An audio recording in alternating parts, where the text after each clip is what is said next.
அனைவருக்கும் வணக்கம். முனைவர் சேனாக ஜோதி, இணை பேராசிரியர், தமிழ் துறை.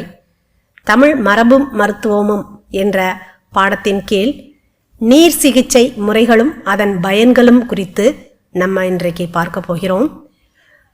நீரின்றி அமையாது உலகு என்ற வள்ளுவருடைய கருத்திற்கேற்ப இந்த உலகம் ஐம்பூதங்களில் ஒன்று நீர். நமது உடம்புக்கும் நீர் மிக மிக அவசியம். நீர் அருந்துவதால் நமக்கு என்னெல்லாம் பயன் கிடைக்கிறது அப்படிங்கிறது நமக்கே தெரியும். ஆனாலும் நம்ம இயற்கை மருத்துவத்தில் என்ன சொல்லியிருக்கிறாங்க அப்படிங்கிறத தெரிஞ்சுக்கிறது அவசியம். நமக்கு நீர் தினமும் 3 லிட்டர் அவசியமானது.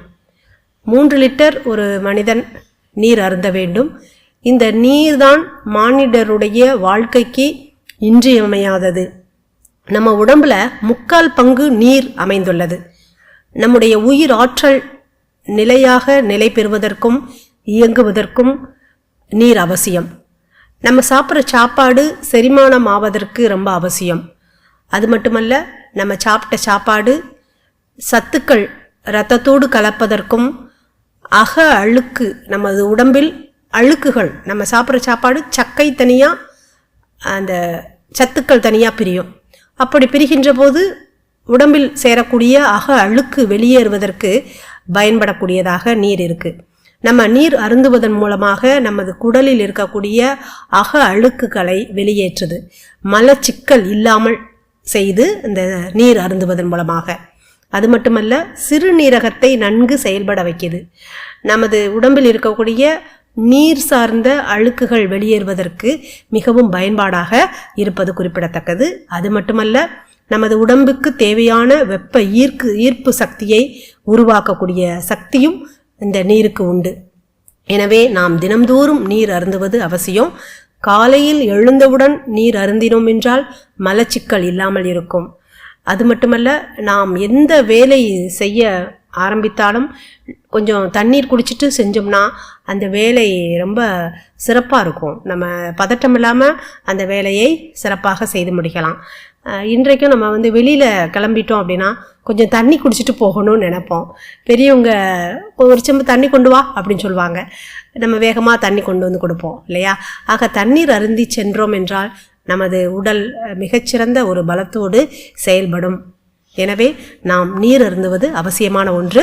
சரி, நீர் அருந்துவது உடம்புக்குள் நமக்கு தேவையானது. அது மாதிரி தினம்தோறும் குளிக்கணும். நீராடுவது ரொம்ப பயனான ஒன்று. குளிர்ந்த நீரில் நீராடுவதும் நல்லது, வெந்நீரில் நீராடுவதும் நல்லது. நமக்கு கோடை காலத்தில் குளிர்ந்த நீரால் நாம் நீராடுகிற போது மிக புத்துணர்ச்சியோடு நம்ம செயல்பட முடியும்.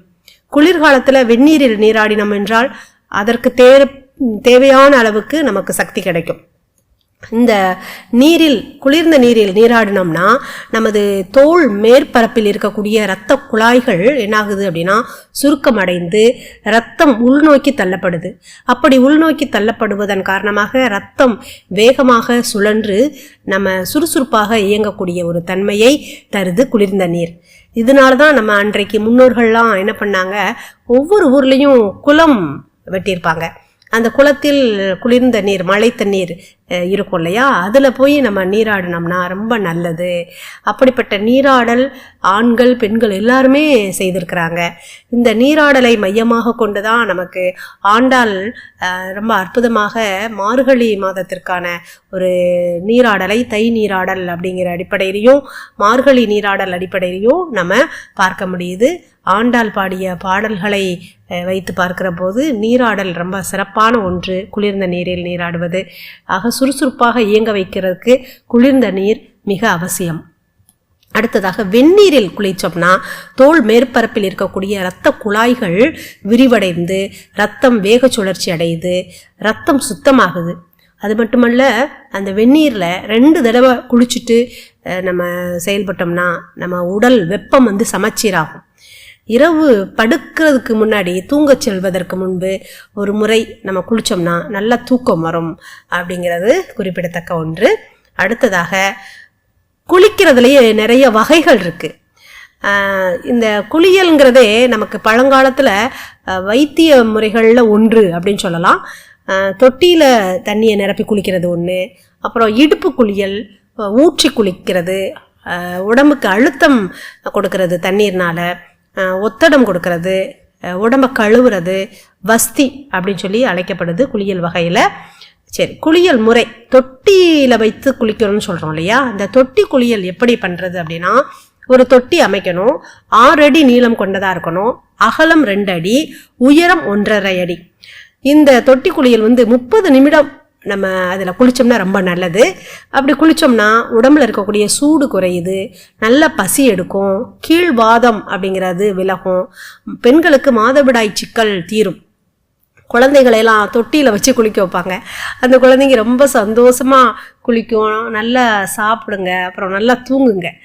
ஆக தொட்டி குளியல் ரொம்ப மன மகிழ்ச்சியை தரக்கூடிய ஒன்று அப்படின்னே சொல்லலாம். அடுத்ததாக இடுப்பு குளியல்.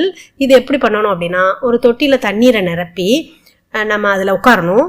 அடி வயிறு மேலே தொடைகள் இருக்கிற மாதிரி உட்காந்துக்கிடணும். இதுவுமே 30 நிமிடம் நம்ம குளிக்கணும்.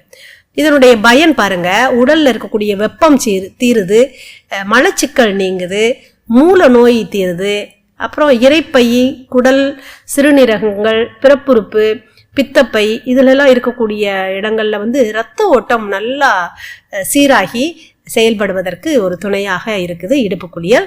அடுத்ததாக போர்த்து குளியல். இந்த போர்த்து குளியல் இன்றைக்கெல்லாம் இல்லைன்னே சொல்லலாம் நடைமுறையில்.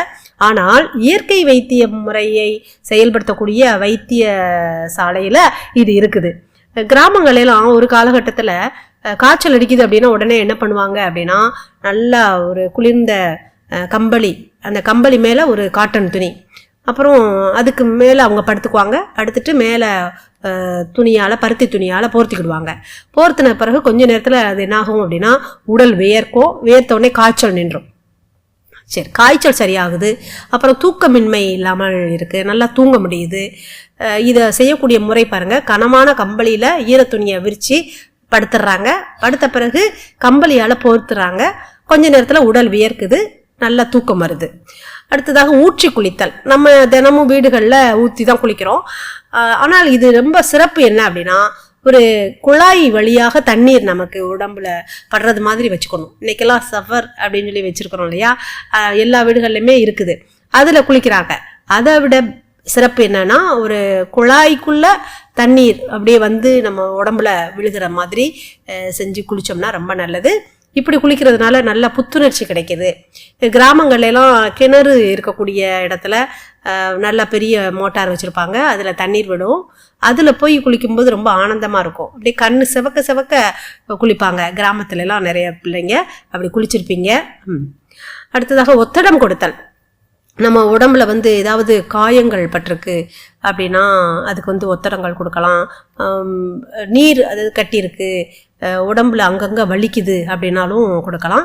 இதுக்கு என்ன பண்ணுறாங்கன்னா, ரப்பர் பையில் தண்ணீர் அடைக்கிறாங்க, அல்லது துணியில் நல்லா உப்பு வச்சு நல்லா நனைச்சிக்கிடணும். நனைச்சிட்டு எங்கெல்லாம் வலி இருக்குதோ அந்த இடத்துலலாம் கொடுக்கலாம். மார்பு, முதுகு, வயிறு, மூட்டு போன்ற பகுதிகளெல்லாம் நம்ம ஒத்தடம் கொடுக்கும்போது அதனுடைய வலி குறையுது, வீக்கம் குறையுது, அந்த இதெல்லாம் குறைஞ்சி உடம்பே லேசாக ஆகுது. அடுத்ததாக கழுவுதல். கழுவுறது என்னென்னா, நம்ம எங்கேயாவது கீழே விழுந்திருப்போம், விழுந்த உடனே புண்ணா, அதாவது ரத்தக்கரையா அப்படி இருக்கும். இருந்த உடனே அந்த இடத்துல என்ன பண்ணணும், அந்த புண்ணுலையும் அப்புறம் காயங்கள்லையும் வெந்நீர், உப்பு நீர் அல்லது வேப்பிலை கலந்தது, மஞ்சள் கலந்த வெந்நீரை வச்சு கழுவுனோம்னா அது நல்ல புண்கள் விரைவாக ஆறுவதற்கு ரொம்ப பயனாக இருக்குது. இன்றைக்கெல்லாம் நம்ம ஹாஸ்பிட்டலுக்கு போனோம்னா ஆங்கில மருத்துவத்தில் பார்த்திங்கன்னா டெட்டால் போட்டு அப்படியே கழுவி விட்டுட்டு என்ன பண்ணுறாங்க, புண்ணுக்கு மருந்து போடுறாங்க. நம்ம இயற்கை வைத்திய முறைகளில் பார்த்தோம்னா இந்த அடிபட்ட இடத்துல வேப்பிலை, மஞ்சள், உப்பு இதெல்லாம் கலந்து நம்ம ஒத்தடம் கொடுத்தோம்னா புண்கள் விரைவாக ஆறுவதற்கு வாய்ப்பாக இருக்கும். அடுத்ததாக வஸ்தி. இன்றைக்கு பெரும்பாலானவர்களுக்கு மலச்சிக்கல் பெரிய பிரச்சனையாக இருக்குது. அப்படிப்பட்டவர்களுக்கு இந்த வஸ்தி, எனிமான்னு சொல்கிறோம், இனிமாவுன்னு சொல்லுவாங்க, இதை பயன்படுத்துறது ரொம்ப ரொம்ப அவசியம். அண்ணல் காந்தியடிகள் இந்த முறையை பயன்படுத்தி இருக்கிறாங்க. என்ன, நம்ம தொண்டையை கழுவுறதுக்கு என்ன பண்ணுறோம், உப்பு தண்ணி கலந்து வாய் அப்படியே கொப்பளிச்சு துப்புறோம்ல, அப்படி கொப்பளிச்சு துப்புற போது தொண்டையில் இருக்கக்கூடிய சளியெல்லாம், அந்த அழுக்குகள்லாம் என்ன ஆகுது, வெளியேறுது.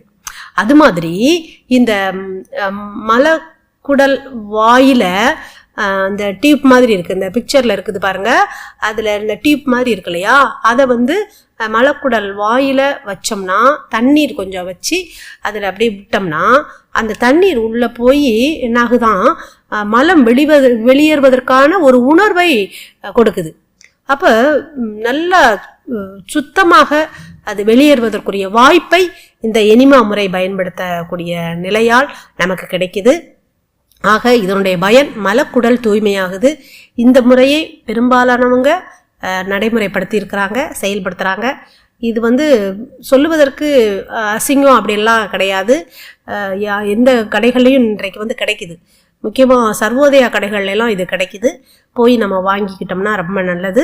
இதை பயன்படுத்தி நம்ம மலக்குடலில் இருக்கக்கூடிய தன்மைகளெல்லாம் சுத்தப்படுத்துறதுக்கு மிகச்சிறந்த ஒரு வாய்ப்பானது வஸ்தி எனிமான்னு சொல்கிறோம்.